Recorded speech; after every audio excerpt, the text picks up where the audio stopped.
Nocturno, un espacio donde les ofrecemos importante información, entrevistas y opinión, bajo la conducción de Leonidas Castro. Bienvenidos.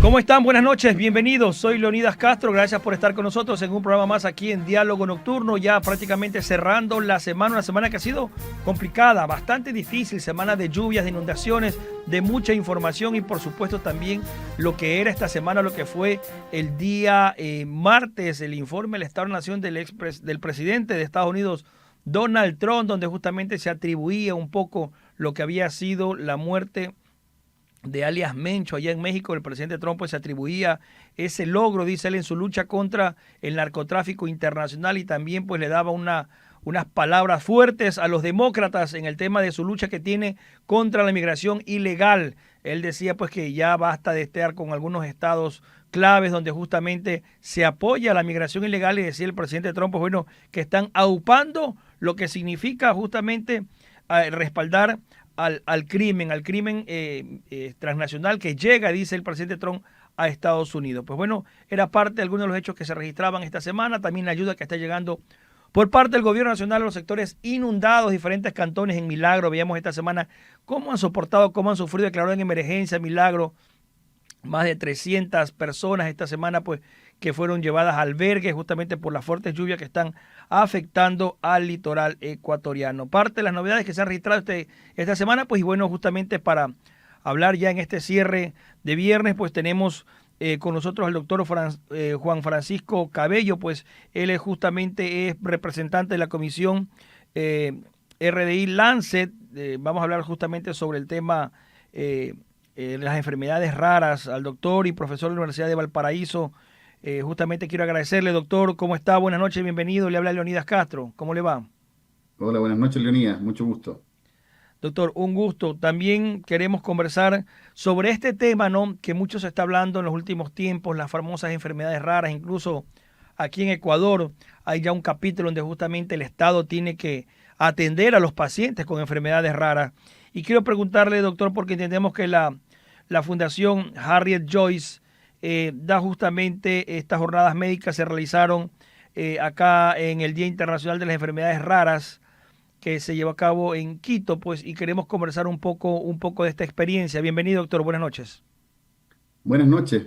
Sí, bueno, así es. El Día Mundial de las Enfermedades Raras se celebra el día 28 de febrero, pero toda la semana se han desarrollado actividades en todo el mundo para conmemorar este día, que lo que busca es lo que tú decías, es tratar de que estas enfermedades no sean invisibles. No por ser poco frecuentes, no debieran estar en el conocimiento de la comunidad médica ni de la comunidad general. Y por eso estas instancias como la que organizó la Fundación Harriet Joyce esta semana en Quito es tan relevante porque busca visibilizar estas condiciones y además, en este caso, juntar expertos de diferentes países de Latinoamérica para buscar soluciones en conjunto. Doctor, usted también es parte del Departamento de Neurología del Boston Children's Hospital. Un poco las experiencias de aquello que vienen haciendo ustedes justamente trabajando por este tema, ¿no?, que es tan complejo a su vez de explicarlo. Entendemos enfermedades raras, nacen, cómo es el proceso. Usted que trabaja con pequeños también, cuéntenos un poco, doctor, esa experiencia, porque es difícil tratarlo, ¿no?, más aún cuando no hay tratamientos, entendemos, específicos para atenderla o hay enfermedades raras que no tienen cura. Cuéntenos un poco, estimado doctor. Bueno, lo raro, la verdad es que es una mala traducción del inglés, porque en inglés raro significa exclusivamente lo poco frecuente. El problema es que lo raro en español tiene un carácter peyorativo que acarrea un carácter negativo. Por eso es que en muchos países, te cuento por ejemplo que en mi país de origen, en Chile, las agrupaciones de pacientes han escogido ser llamadas agrupaciones de pacientes con enfermedades poco frecuentes. Evitan Okay. usar el término de lo raro. Pero si nos vamos al concepto más básico, lo raro o lo poco frecuente se refiere exclusivamente a condiciones que afectan a un bajo porcentaje de la población. Hay diferentes definiciones a lo largo del mundo, pero en general la definición más aceptada es lo que afecta a cualquier condición que afecta a menos de uno en 2.000 individuos. ¿Ya? Y en ese sentido, por lo tanto, lo raro lo define el número y las enfermedades raras, por lo tanto, pueden ser de diferente origen. oncológico, inmunológico, infeccioso, pero la mayor parte de estas condiciones son condiciones genéticas. Por tanto, son niños que nacen con esta condición, que a veces desarrollan síntomas desde el periodo recién nacido, pero a veces pueden desarrollar síntomas a lo largo de la vida. Y el problema que tienen estos pacientes es precisamente que el reconocimiento y el diagnóstico oportuno es escaso. O sea, estos pacientes muchas veces no van a ser diagnosticados y cuando son diagnosticados habitualmente se diagnostican tardíamente. Y lo que tú mencionabas del tratamiento, todos los pacientes que padecen una enfermedad rara, que viven con una enfermedad rara, van a tener necesidades de tratamientos que son muchas veces comunes.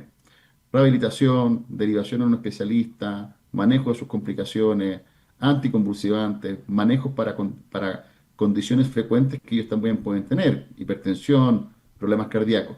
Pero hay un pequeño porcentaje de los pacientes que viven con enfermedades raras que tienen la opción de optar a terapias que están específicamente diseñadas para ellos, que son las llamadas drogas huérfanas, y que en general, en su mayoría, son drogas de muy alto costo. Estamos hablando de drogas que pueden llegar a costar 2 o 3 millones de dólares por año por paciente. O sea, estamos hablando de un muy, muy alto costo.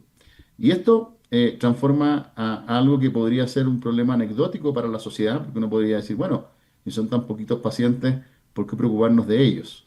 Pero más allá de quienes nos preocupamos de ellos en el día a día, para la sociedad esto también se transforma en un problema, en particular en países como los nuestros, donde si tú tienes que financiar una terapia para un paciente que cuesta 3 millones de dólares, y en todo sistema de salud hay que priorizar los recursos, bueno, si uso 2 3 millones de dólares en un paciente, dejo de usar ese dinero en otros cientos de miles de pacientes que de pronto podrían beneficiarse de estrategias más baratas.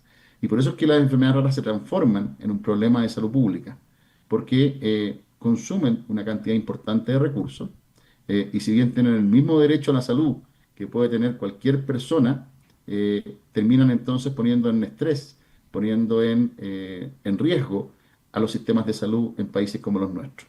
Y por eso es que es tan relevante discutir cómo enfrentan diferentes países en Latinoamérica el problema complejo que nos plantean los pacientes que viven con enfermedades poco frecuentes. Doctor, y un poco para entender también este tema, ¿cuáles son más o menos los casos con frecuencia que se repiten de enfermedades raras? ¿Cuáles son las características que enfrentan los niños, los jóvenes, ya los adultos cuando crecen, desarrollan y siguen ustedes con estos tratamientos que a veces son comunes? Pero cuéntenos un poco para entender cuáles son esas sintomatologías o cuáles son los casos puntuales de enfermedades raras. Te doy un ejemplo, Ok. el ejemplo de la fenilketonuria, por ejemplo. Ahí tienes un nombre complejo que cuesta hasta pronunciarlo, ¿cierto? Y que mucha gente nunca lo ha escuchado en su vida. Pero la fenilketonuria es una condición que afecta a uno en 12.000 recién nacidos vivos. O sea, en un país como Ecuador, donde pueden nacer 150.000, 200.000 niños por año, van a nacer 15 o 20 niños cada año con esta condición. Y si esos pacientes no son diagnosticados precozmente, es decir, antes del mes de vida, esos pacientes desarrollan síntomas neurológicos progresivos, como por ejemplo discapacidad intelectual, retraso del desarrollo psicomotor, lesiones en piel, problemas como epilepsia o autismo. Y si tú llegas tarde al diagnóstico y por lo tanto al tratamiento, esas secuelas son irreversibles. Si esa misma condición, si ese mismo paciente, tú puedes llegar durante el primer mes de vida y le ofreces una leche especial, un cambio en la nutrición, ese paciente puede ser perfectamente sano. Y es por eso que esa condición, la fenilketonuria, es un ícono de las enfermedades raras, porque en varios países, no voy a decir muchos, pero en varios países de Latinoamérica y en muchos países del mundo, particularmente del mundo desarrollado, se han establecido programas de pesquisa neonatal. Ecuador cuenta con un programa de pesquisa neonatal para fenilketonuria y otras 3 condiciones, pero que tiene una cobertura que no llega sobre el 40 o el 50% de los recién nacidos que nacen en Ecuador. Chile tiene un programa que cubre a más del 99% de los recién nacidos y que busca esta condición desde el año 1992. Y en Chile acumulamos más de 500 familias que viven con esta condición y que hoy día, gracias a que reciben un tratamiento oportuno que es financiado por el Estado, son adultos perfectamente sanos. Y hay un dato que no es menor. Uno dice, bueno, tratar a estos pacientes no es barato. Sí, cuesta alrededor de 7.500, 8.000 dólares por año por paciente. Pero esos pacientes que no son enfermos crecen y son capaces de devolverle a la sociedad lo que la sociedad invirtió en ellos. Entonces, ahí tú tienes un caso de estudio típico de una enfermedad genética, metabólica, como es la fenilketonuria, que es poco frecuente, uno en 12.000 recién nacidos vivos, que ocurre en todos los países del mundo y que en los países que han logrado instalar programas de pesquisa neonatal e implementar el tratamiento oportuno, que es una fórmula especial, una fórmula láctea especial, logran que esos niños que estaban destinados a ser muy discapacitados sean niños y luego adultos sanos y productivos que son capaces de generar una situación en la que esta condición termina siendo, y su tratamiento, termina siendo de una alta costo efectividad. Y como la fenilketonuria, hay más de 8.000 condiciones raras, así que podríamos estar hablando toda la noche acerca de esto, pero la fenilketonuria, como te contaba, es un ícono dentro de las enfermedades raras y particularmente de las enfermedades raras que tienen tratamientos específicos, efectivos y seguros. Doctor, y en cuanto a las experiencias que tienen ustedes de tratamiento de las enfermedades raras, ¿cuán exitosas son en el transcurso del tiempo por los costos que pueden tener ciertos medicamentos, con medicamentos que tal vez no se pueden producir, por ejemplo, en el Ecuador? Un poco, ¿cuál es la experiencia a nivel internacional de lo que ustedes manejan también con la fundación, por ejemplo? Bueno, como te contaba, todos los pacientes, cada paciente que vive con alguna de estas 7.000, 8.000 condiciones hoy día consideradas raras en el mundo, todos los pacientes requieren tratamientos que no necesariamente son tratamientos de alto costo. Todos van a requerir derivación oportuna especialista, todos van a requerir medicamentos de uso convencional como anticonvulsivantes, por ejemplo, fármacos para la epilepsia o fármacos para la hipertensión o para problemas cardíacos o problemas al riñón, por ejemplo, cuando tienen problemas de ese tipo. Pero hay un porcentaje que es menor de estos pacientes que van a requerir terapias de alto costo. El problema, tú lo mencionabas muy bien, no solamente el desarrollo de estas terapias, que habitualmente ocurren en países de altos ingresos, en países desarrollados, y que habitualmente no consideran a pacientes latinoamericanos en el desarrollo de los estudios clínicos para estudiar estas drogas, sino que fundamentalmente el problema en nuestros países es de acceso. Cuando alguna de estas terapias logra demostrar seguridad y eficacia adecuados y se aprueban para su uso comercial, estas terapias pueden llegar a costar miles de dólares o millones de dólares, y quedan fuera de la posibilidad de acceso para sistemas de salud como el ecuatoriano o como el chileno, donde hay prioridades muy importantes, muchas veces mucho más básicas, y donde las autoridades de salud deben decidir si gastar grandes sumas de dinero en un paciente para una droga o deben usar ese mismo dinero para muchos pacientes, para muchos medicamentos. Entonces, el gran problema que tenemos en nuestros países no es solo el acceso al desarrollo de estas drogas o a la producción de ellas, sino que fundamentalmente al acceso a cómo financiamos pagar el tratamiento de estas drogas de alto costo. Doctor, ¿y el trabajo que hacen ustedes, por ejemplo, a nivel de fundación? ¿Hay algún tipo de pacientes que ustedes apadrinan, acogen? ¿Cómo es un poco el tema? ¿O simplemente van llevando un poco el conocimiento a diferentes países donde a veces es poco conocido el tema del tratamiento de las enfermedades raras? Bueno, la Fundación Harry Joyce ha establecido programas de educación. De hecho, tiene un convenio con el Hospital de Niños de Boston, que es donde yo trabajo. De hecho, por eso estoy involucrado yo en esto. Ellos llevan médicos ecuatorianos a formarse Ok. a Boston y luego regresan a Ecuador para difundir ese conocimiento. Así que están involucrados muy fuertemente en lo que es la educación en estas condiciones, pero también, como tú decías, apadrinan pacientes y agrupaciones de pacientes para poder facilitar el acceso a ciertos medicamentos o a ciertas fórmulas especiales. Acá en el Ecuador, el acceso a fórmulas especiales para algunas de estas enfermedades raras, particularmente enfermedades metabólicas, es muy difícil. Y ahí la Fundación ha hecho grandes esfuerzos para poder facilitar el acceso a este tipo de fórmulas.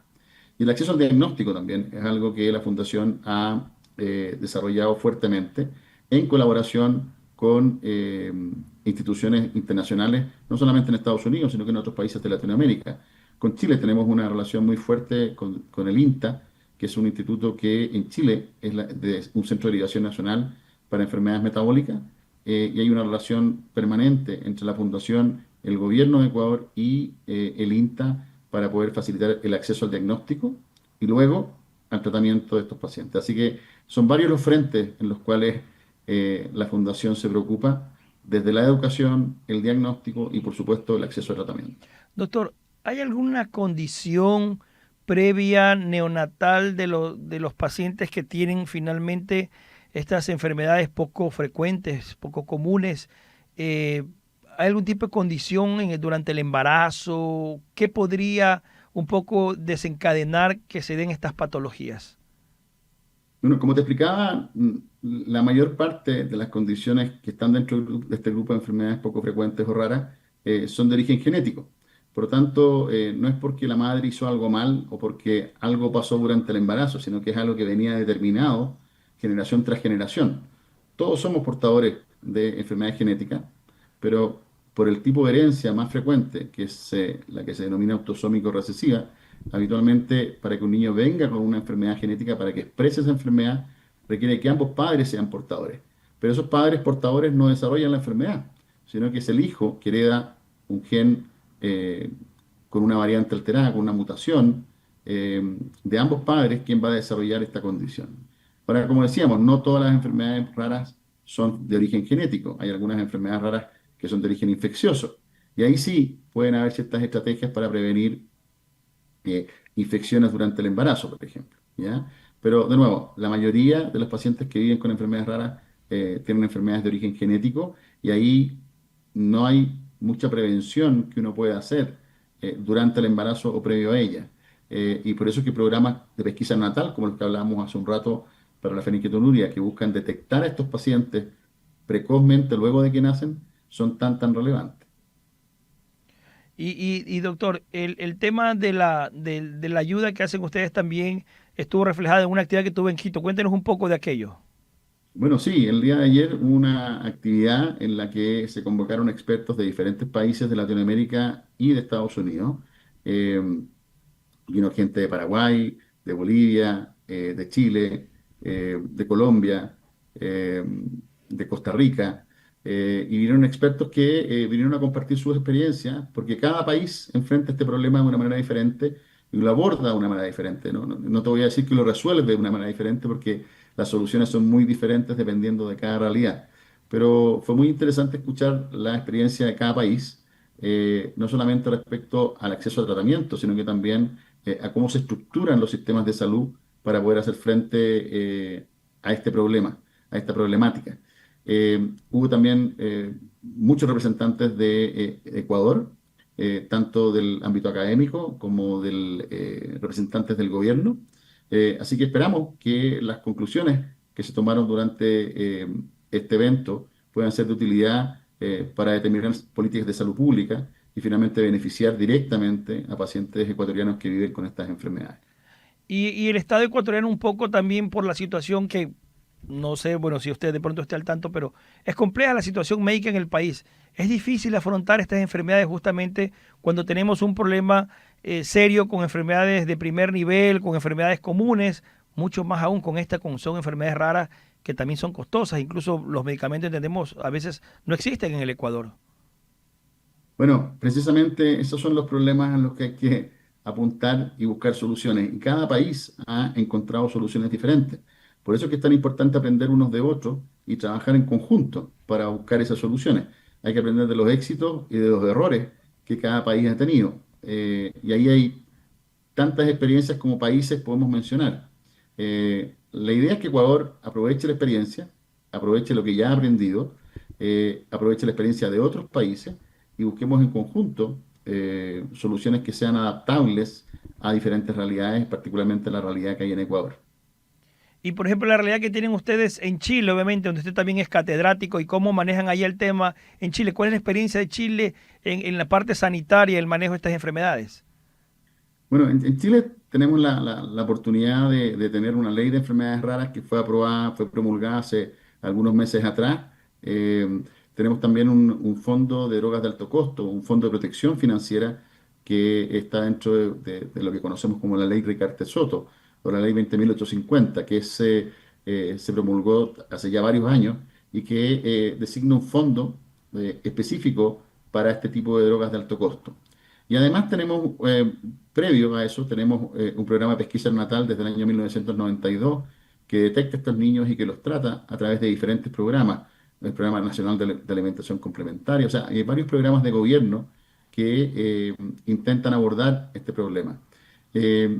Chile, como te digo, tiene estrategias que no son cosas de copiar y pegar en Ecuador, pero que evidentemente pueden ser un ejemplo de los cuales uno puede aprender, te insisto, no solamente de los éxitos, sino también de las equivocaciones que hemos cometido en Chile. Pero sí, Chile es un modelo que siempre se ha estudiado, que siempre se ha discutido, y eso fue lo interesante que pudimos hacer ayer, poder precisamente exponer el modelo chileno, entre otros, y discutirlo y contrastarlo con lo que se ha hecho en otros países. Doctor, ¿y hay recursos para investigación justamente para estas enfermedades raras? Porque todas las enfermedades se investigan. Obviamente las farmacéuticas, los laboratorios tienen que invertir justamente para buscar las posibles soluciones o por lo menos los medicamentos paliativos. ¿Hay cómo invertir para investigar y conocer más allá de estas enfermedades? Bueno, tú tocas un tema en el que podríamos estar hablando 2 días de eso, porque es un tema tremendamente complejo, porque Sí, evidentemente, tal como tú dices, es la industria farmacéutica la que desarrolla este tipo de productos, y estas son poblaciones tremendamente vulnerables, son pocos pacientes que tienen enfermedades muchas veces progresivas, degenerativas, y donde es complejo aplicar reglas de mercado. Imagínate vender terapias para una enfermedad para la cual hay no más de 200 pacientes en todo el mundo y de esos uno vive en Ecuador. Imagínate cómo, claro. cómo resolver ese dilema para una industria farmacéutica que tiene el legítimo derecho de generar ganancias, ¿te fijas? Y es ahí donde hay soluciones que han aparecido y se ha planteado que para este grupo de enfermedades, particularmente por estas características tan únicas que tienen las enfermedades raras, hay hoy día bastantes iniciativas en el mundo y algunas en Latinoamérica que buscan precisamente que la investigación para estas drogas esté subvencionada por los estados, por agrupaciones de pacientes eh, y por algunas soluciones que son innovadoras para la industria farmacéutica.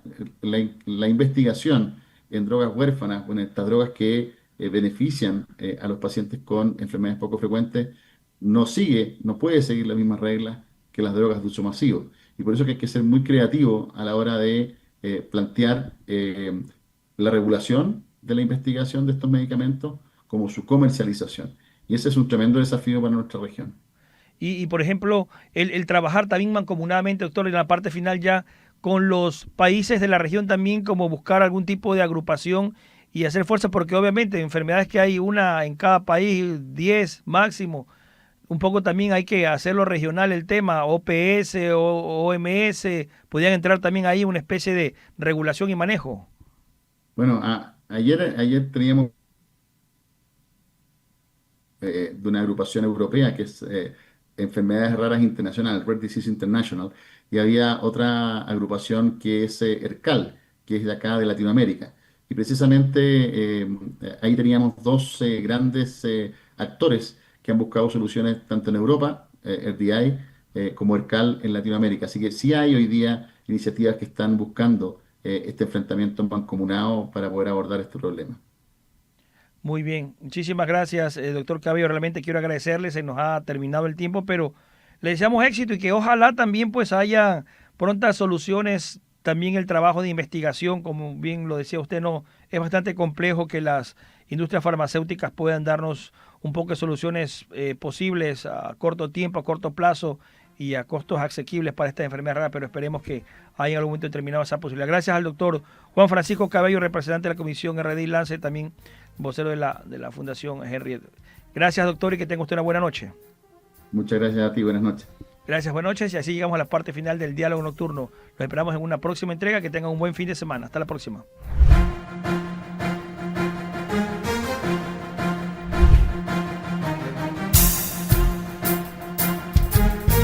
Y 99 presentó Diálogo Nocturno. Hasta la próxima.